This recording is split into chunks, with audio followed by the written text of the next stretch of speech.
नमस्कार दोस्तों, स्वागत है आपका हमारे YouTube चैनल पर जिस पर हम आपको बताते हैं कि किस तरह वशीकरण किया जाए। किस तरह वशीकरण के माध्यम से आप किसी को अपना बना सकते हैं। कोई आपसे रूठ गया है, नाराज़ है या किसी से कोई काम आप करवाना चाहते हैं तो किस तरह आप उसे अपना बना सकते हैं, किस तरह आप उस व्यक्ति से अपना काम करा सकते हैं। लेकिन ये सब आप तभी कीजिएगा तब आप इस बात के लिए श्योर हो कि आपको उस व्यक्ति को वश में करना है। तभी आप इस वशीकरण विधि का या किसी भी वशीकरण विधि का प्रयोग कीजिएगा। क्योंकि कई वशीकरण विधि ऐसे होती हैं जो बहुत ही प्रचंड होती हैं। जैसे जो विधि मैं आपको बताने जा रही हूँ, ये एक प्रचंड वशीकरण विधि है, जिसका प्रयोग अगर आपने गलत मंशा से किया, तो ये आगे चल के आपको बहुत कुछ भुगतना भी पड़ सकता है। वो व्यक्ति फिर आपसे दूर ही नहीं होगा, फिर आप कुछ ऐसा तरीका ढूँढेंगे कि वो व्यक्ति आपसे दूर हो जाए। तो इससे अच्छा ये है कि आप पहले इस बात के लिए श्योर हो जाएँ कि आप उनसे प्रेम करते हैं या फिर आपको उनसे काम कराना ही है, तभी आप उस व्यक्ति को अपने वश में करें। तो आइए मैं आपको बताती हूँ कि आपको किसी को वश में करने के लिए कम से कम सामग्री में किस तरह आप किसी को वश में कर सकते हैं। तो शुरू करते हैं और सबसे पहले मैं आपको सामग्री ही बता देती हूँ, जो सामग्री हमें चाहिए। तो दर्शकों, सबसे पहले हमें चाहिए उस व्यक्ति का इस्तेमाल किया गया कपड़ा। वो कपड़ा कुछ भी हो सकता है और हमें चाहिए एक लाल कलम। जी हाँ, एक लाल कलम, लाल मार्कर कुछ भी आप ले सकते हैं जिसकी सहायता से आपको उस व्यक्ति को वश में करना है। और करना क्या है आपको लाल मार्कर की सहायता से उस कपड़े पर उसका नाम लिखना है और नाम बहुत छोटे अक्षरों में लिखना है, बहुत छोटे अक्षरों में। इस तरह हमने नाम लिख दिया और इसको अंदर की तरफ दबाकर फोल्ड कर दिया और इसके बाद इस कपड़े को आपको 7 दिन तक अपने पास रखना है। जी हाँ, 7 दिन तक इस कपड़े को आपको अपने पास ही रखना है, अपने से अलग नहीं करना है।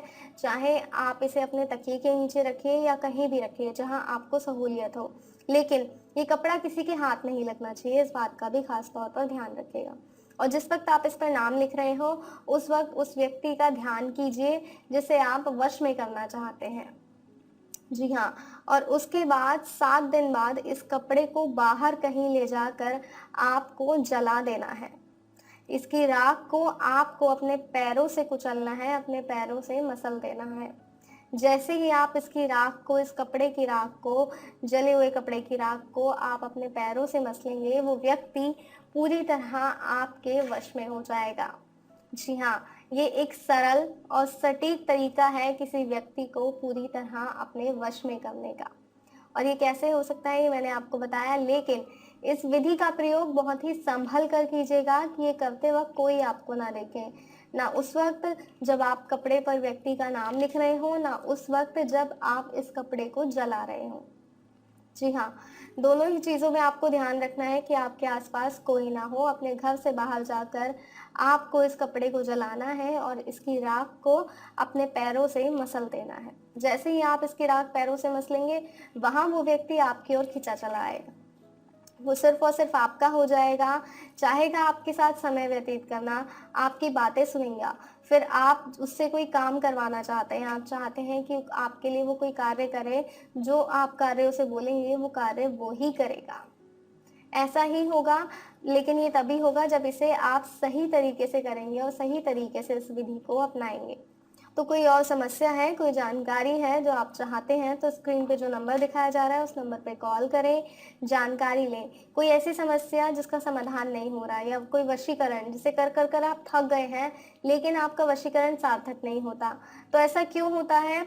वो आपको बताया जाएगा। आप फ़ोन कीजिए, जानकारी लीजिए, अपनी समस्या का समाधान लीजिए और अपने आप को खुशहाल रखिए। क्योंकि जब हमारे अपने हमसे रूठ जाते हैं, तो हमारा जो जीवन है वो बहुत ही दुखद हो जाता है। तो इस दुखद जीवन से बाहर आइए, अपने आप को खुशहाल रखिए, फ़ोन कीजिए और अपनी समस्या का समाधान कीजिए। फिलहाल दीजिए इजाज़त, फिर हाज़िर होंगे एक और नए तरीके के साथ। जय माता दी।